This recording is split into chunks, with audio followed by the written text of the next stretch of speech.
क्यों प्राथमिक सहायता क्या है?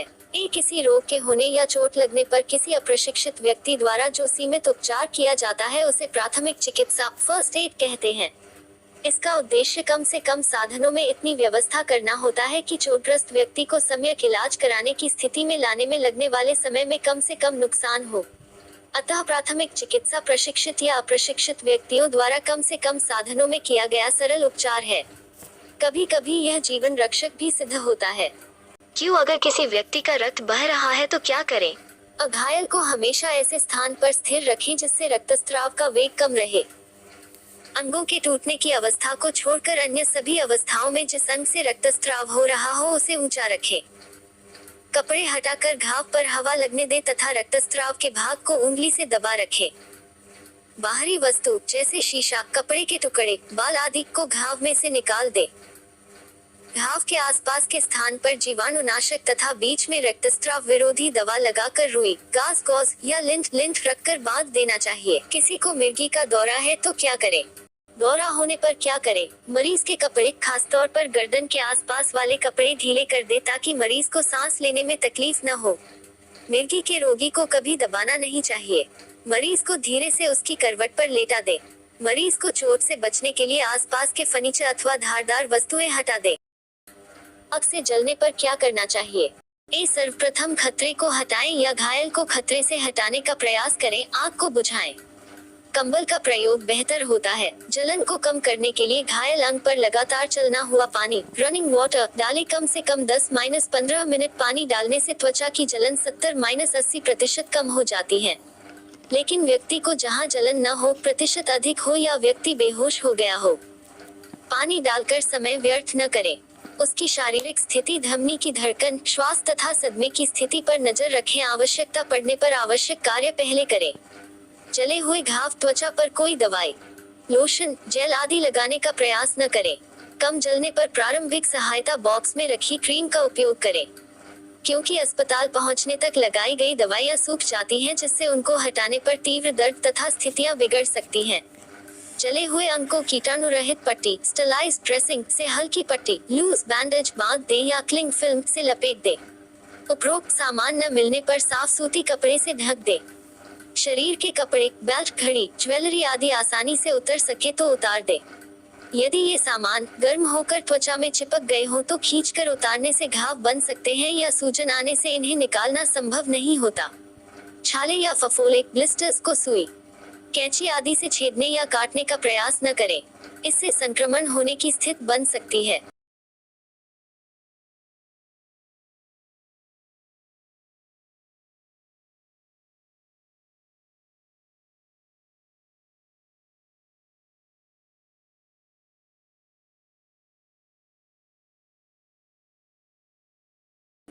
चाकू लगने पर क्या करें? यदि पेट में चाकू लगा है तो चाकू को बाहर न निकालें। उस वही स्थिर करने के लिए छल्लेदार गद्दी, रिंग पैड का प्रयोग करें। 2 संकरी पटटियों से छल्लेदार गद्दी को चाकू के ऊपर से तथा नीचे से दबाते हुए पीठ की तरह से बांध दे। गद्दी रक्तस्राव को सोखती है तथा चाकू को भी हिलने से बचाती है। जब पेट से चाकू निकल जाए तथा अधिक रक्तस्राव हो तो तौलिया, चादर तथा बड़े सूती कपड़े की गद्दी बनाकर दबाए रखें अथवा कसकर चौड़ी पट्टी बांध दे। यदि पेट से आंतें इत्यादि बाहर आ जाएं, उन्हें हाथों से न छुएं, न ही उन्हें वापस अंदर डालने का प्रयास करें। उन्हें साफ कपड़े से ढक दे व ढीली पट्टी बांध दे। घुटनों को मोड़कर ही रखें तथा जल्दी से अस्पताल ले जाएं।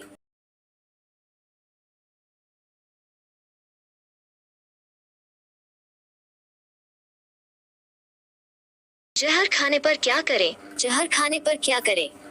जैसे नींद की गोलियां, अन्य दवाई, ठोस गोली, कैप्सूल या पाउडर आदि। प्राथमिक उपचार में यथास्थिति बनाए रखें। उल्टी कराने के प्रयास न करें। यदि लिया गया विष का बचा अंश बोतल में, डिब्बे में, दवाई की स्ट्रिप में हो तो डॉक्टर के परामर्श के लिए ले जाएं।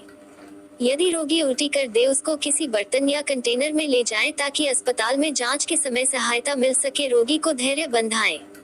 जल्दी से अस्पताल ले जाएं। बेहोशी होने की स्थिति में उसकी प्रतिक्रिया तथा धमनी की धड़कन पर ध्यान रखें तथा आवश्यकता पड़ने पर CPR का प्रयोग करते हुए अस्पताल लेकर जाएं। घायल को हिलने डुलने से रोके तथा सपाट सतह पर लिटा दे। गर्दन तथा हाथों तथा पैरों की क्रिया को रोके। तकिया न लगाएं।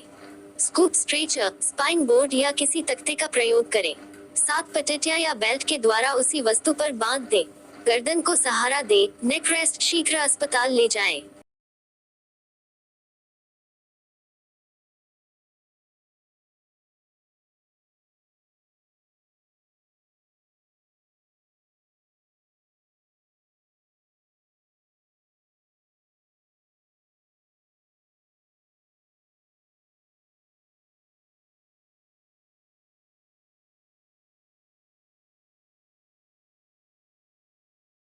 नाक से रक्तस्राव होने पर क्या करें? रोगी को ठंडे तथा हवादार वातावरण में आराम से बिठा दें। रोगी के सिर को आगे झुकाकर रखें। नाक के ऊपर के कोमल हिस्से को उंगली तथा अंगूठे से दबाए रखें। 10 मिनट के बाद खोलकर देखें। 10 मिनट के बाद भी रक्त आए तो फिर 10 मिनट के लिए दबाएं। नाक के आसपास जम रहे रक्त के जमाव को धोएं नहीं।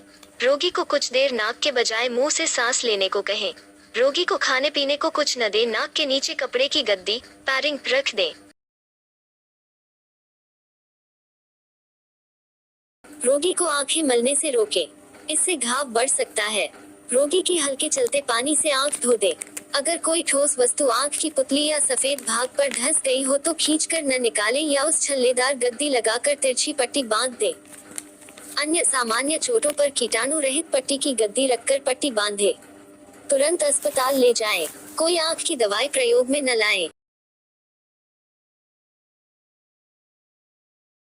घाव को साबुन तथा चलते पानी से धो दे। घाव को कीटाणु रहित पट्टी से ढक दे। 1 घंटे के भीतर पहला एंटी रैबीज वैक्सीन इंजेक्शन अवश्य लगवा दे। घरेलू नुस्खों का प्रयोग न करें। चिकित्सक की सलाह अवश्य लें। रोगी को सांत्वना दे। रोगी को कुर्सी पर बिठा दे तथा आगे की तरफ मेज आदि का सहारा लेने को कहे। बंधनों को ढीला करे। वातावरण हवादार करे। पंखा चला दे। यदि रोगी के पास अपना इनहेलर है तो उसके 2 पफ तुरंत लेने को प्रेरित करें। यदि इस उपचार से उन्हें आराम मिलता है तो उचित है, अन्यथा उसे अस्पताल ले जाएं। यदि नेबुलाइजर उपलब्ध हो तो उसका उपयोग करें। रोगी को दिलासा देते रहें। मनोवैज्ञानिक सांत्वना देते रहें। उसको अद्वैती अवस्था हाफ सिटिंग पोजीशन में बिठा दे। संभव हो तो एस्पिरिन टैब मुंह में डाल दे तथा जल्दी से अस्पताल ले जाएं। श्वास या नब्ज के बंद होने पर CPR के लिए तैयार रहें। स्पंजिंग बदल कर लगभग 30 मिनट तब तक रखें जब तक तापक्रम 100 डिग्री फ़ारेनहाइट के आसपास न आ जाए। पैरासीटामोल की एक गोली भी रोगी को दी जा सकती है। चिकित्सक से परामर्श लें।